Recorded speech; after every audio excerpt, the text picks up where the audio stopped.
Hey guys, it's Daniel with Boss C351 Productions. Today I'm going to show you the newest addition that I have. It is my 2020 Carolina Carports 30x40 shop. And I'll tell you all about it right after this. Now the next thing you're going to have to do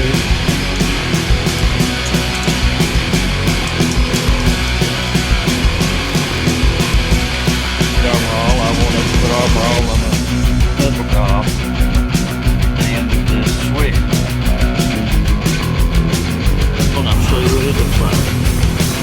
Right now, leveled and installed. I think they look pretty darn good. Hello, I'm Daniel, and I want to instruct you to the person. Work your way around.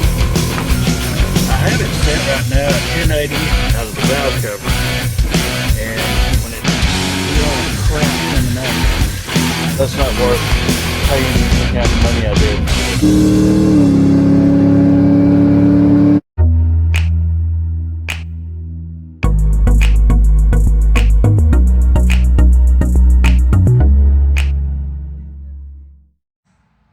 Now, like I said, it was completed last weekend.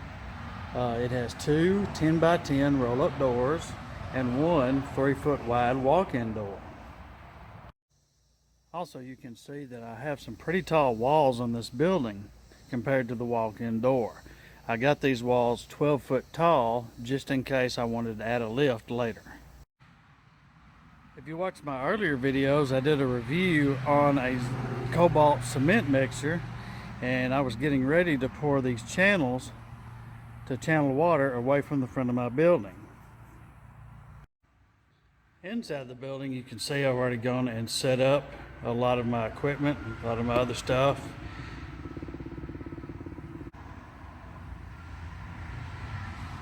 Here on the ground, that is the electrical wiring and conduit I'm going to use to run the power to my shop.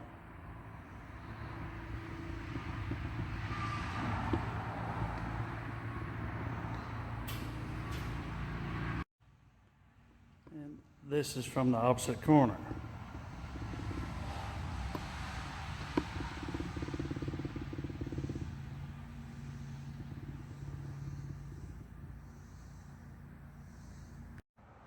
When I ordered the shop, I did opt to get the thicker materials. As you can see, these beams are about 2 1/4 inches by 2 1/4 inches. And I opted also for the thicker gauge outside paneling, and that also translates over to the thicker material for the trusses that hold up the ceiling.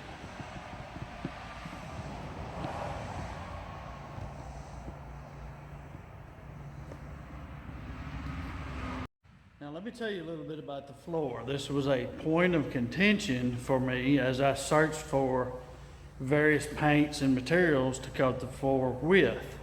Now, I had a concrete slab, and I let the slab cure well over 30 days before I painted it.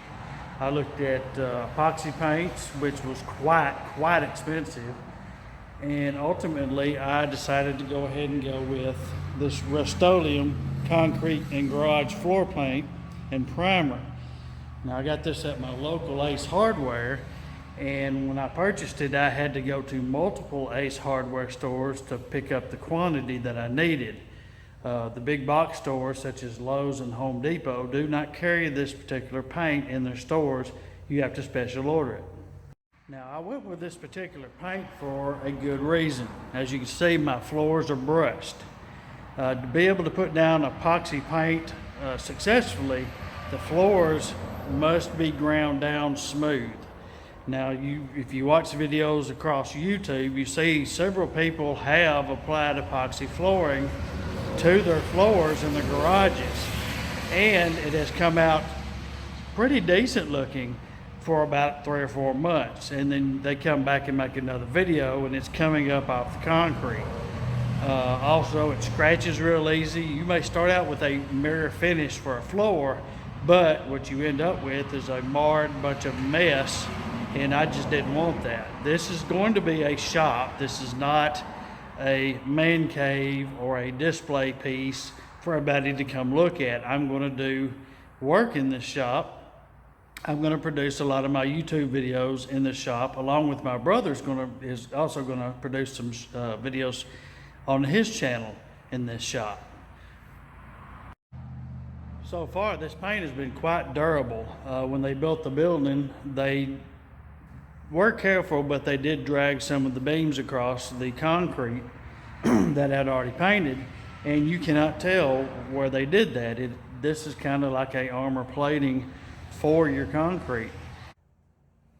When I did my floor, I did it on brand new concrete, freshly cured. I washed the concrete down really good. I scrubbed it real good, cleaned it with a water hose, and let it dry in the hot sun. Right now we've got real hot sun in the Texas heat. The next thing you want to do is you want to go and use muriatic acid. You want to get a garden sprayer and you want to spray down the entire concrete slab.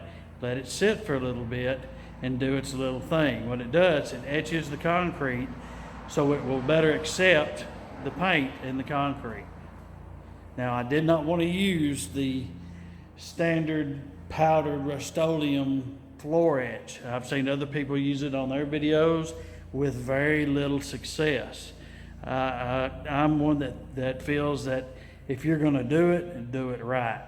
So I used actual muriatic acid, and you've got to be very careful with this stuff. After you apply the muriatic acid and let it sit, then you wash it off really good with either a water hose or a pressure washer. And once you get it washed off real good, wash it off again. I power washed the entire slab, I guess about 3 times to get all this stuff out.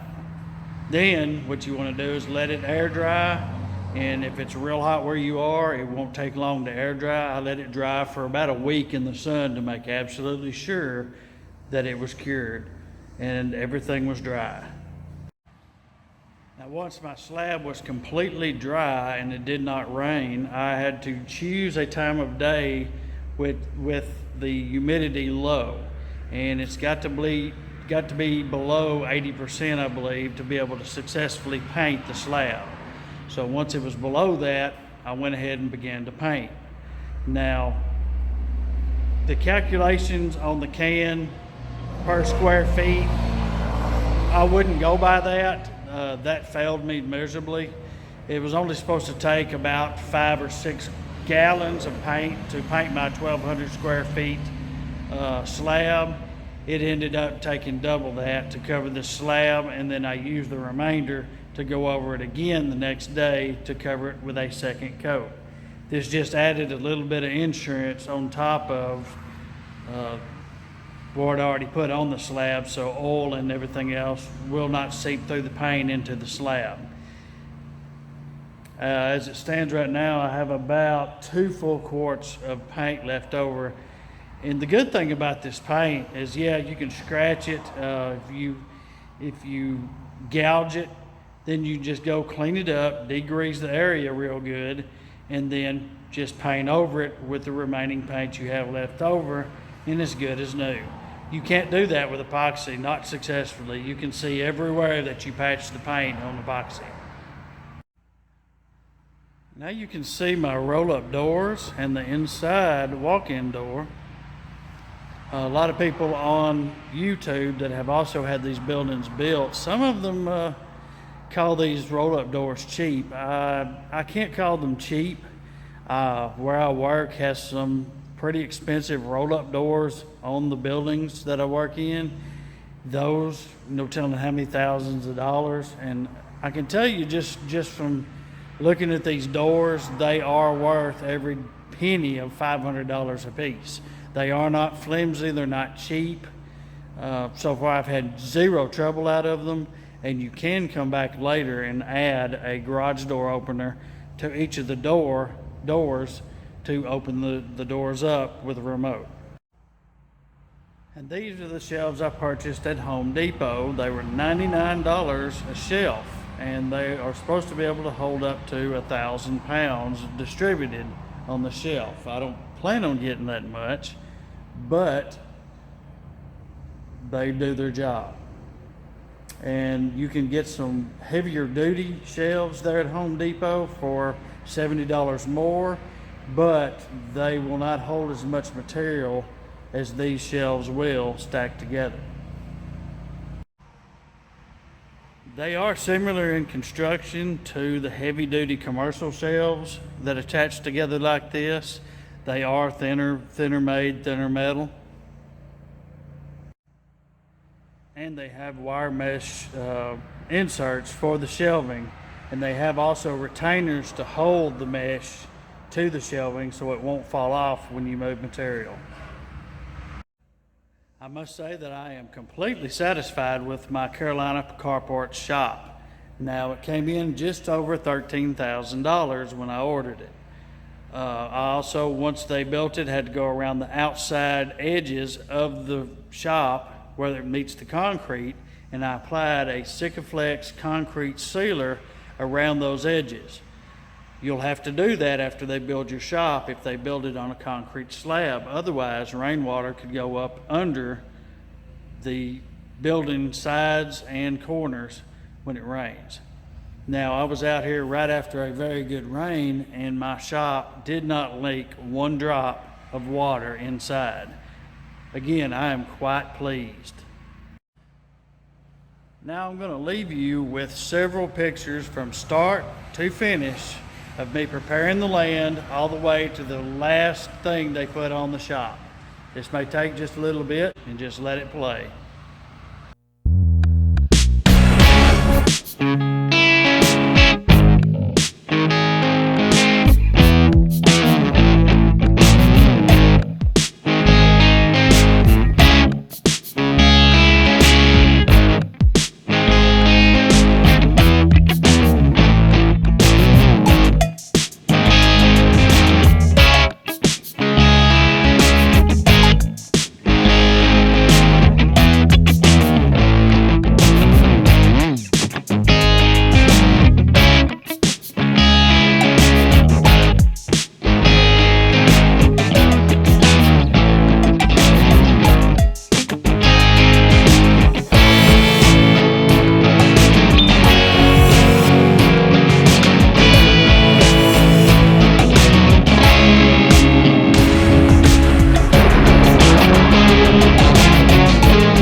I want to take this time to thank everyone that has subscribed as well as viewed the videos on my channel.